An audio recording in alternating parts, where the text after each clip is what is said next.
Oh, see? No, oo, gagalaw-galaw. Amazing. Amazing. Paano nag-amazing yan? O, tingnan mo, oh. Bulok na talaga siya. So, isi-save natin ito, guys. Tara. Bulok na?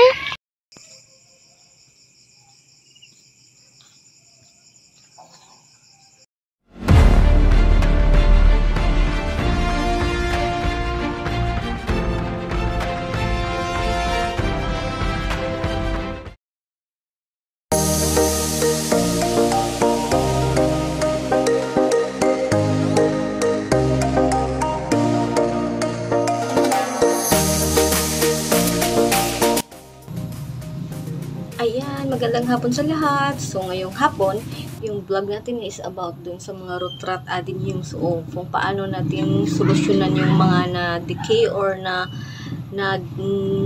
root rot na adenium kasi nga ngayong tag-ulan palaging umuulan, kaya yun yung problema ng mga adenium. Kaya kung pwede lang, itago natin yung mga adeniums natin para iwas root rot. O, ayan, nakita nyo yan. Ayan, ito uprooted ko to. Uprooted adeniums ko yan. So, okay na yan siya. Tumubo na siya. Ito yung mga root rot adeniums ko. Ayan sila. Ayan, tingnan mo. Oh, see? No, oo, gagalaw-galaw siya, oh. Ayan, oh, wala na. Kaya isi-save natin. Hindi ganito pa ko. Sige. Ang hirap yun sila natin.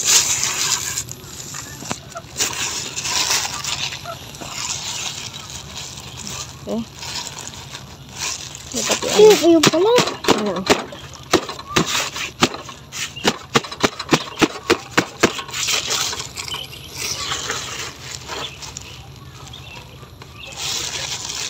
Oh, babak yan. Saan sa katungto ang bakal tatakaroon? No. Oh. Oh, ang galing. Oh, ayan, oh. It's amazing. Amazing. Paano nag-amazing yan? O, tingnan mo, oh. Bulok na talaga siya. So, isi-save natin ito, guys. Tara. Bulok na?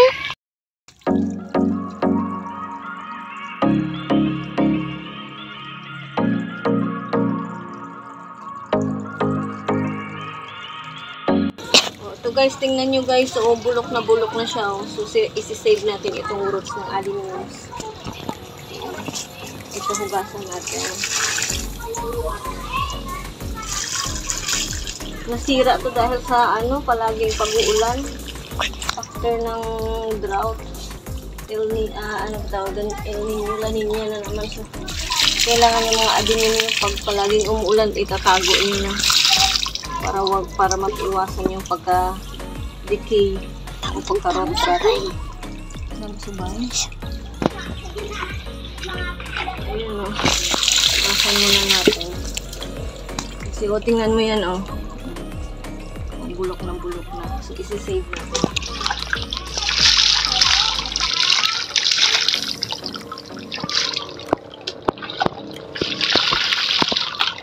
Para dito. Ayan guys, tingnan mo, tingnan nyo to, bulok na siya. So, isi-save natin, meron pa siya nakatago ugat dito. Save siya natin, huwag na natin tanggalin itong maliit na ugat. Bagong naman to, cutter. Ang hirap guys, wala akong cutter na malaki. Parang mababali yung cutter.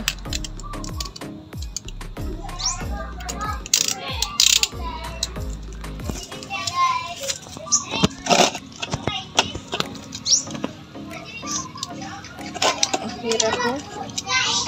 Hirap. Ang laki na kasi. So, ito gagamitin natin.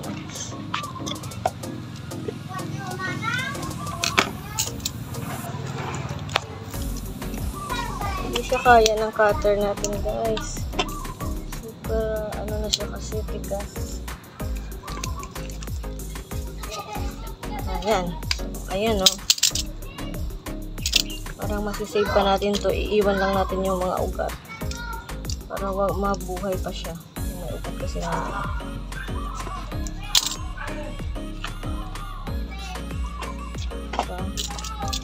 Kasi pag tag-ulan ito, dapat nakatago yung mga adenium yung palaging umuulan. Ano yan? So, ayan. Gagawa natin ang paraan. Tanggalin natin tong mga sakit na ito. Ay, sorry.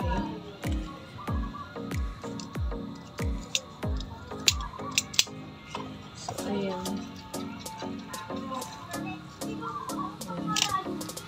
May mga sayang born pa siya. Tanggalin natin ito. Yung mga ito. At saka itatago natin. Ay, lalabas na yung mga ugat dito. Huwag natin anuhin ito kasi baka hindi siya. May isa namang ugat na ano na tira. Pagkatapos,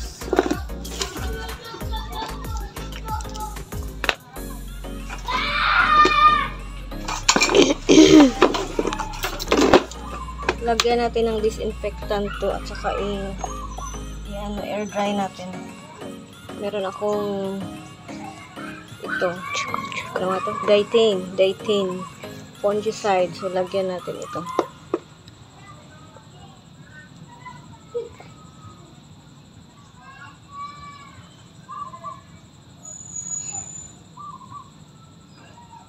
Lagyan natin sa sugat niya para hindi siya pasukin ng mga bacteria.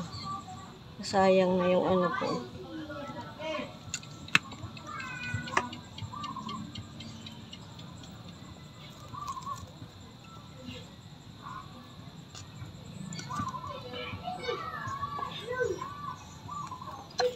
Lagyan natin dyan. Ayan na siya, guys. So, ihang natin dito. Mamaya, anuhin ko yan. Tanggalin ko naman yan. Baka maulanan. So, dyan ko lang muna siya ihahang. Dito ko lang siya ihahang.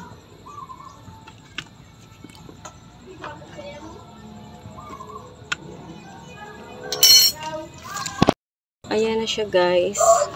Dyan lang muna siya natin i-air dry. Mamayang gabi lilipat ko yan. Baka kasi umulan, mabasa na naman siya. Matuluyan siyang madidikay. Mag-mix tayo ng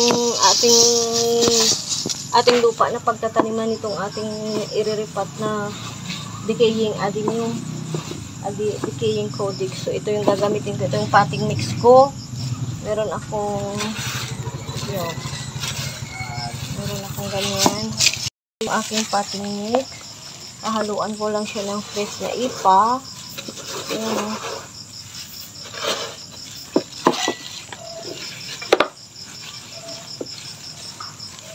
At saka itong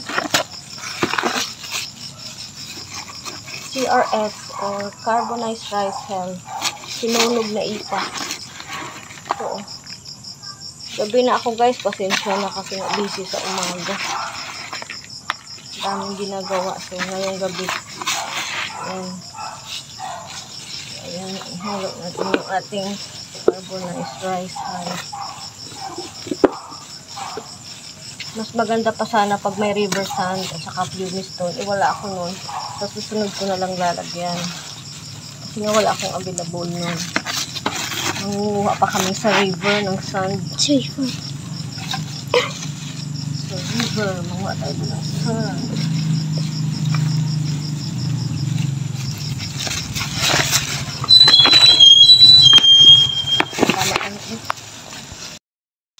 Ito lang ang luan natin ng charcoal.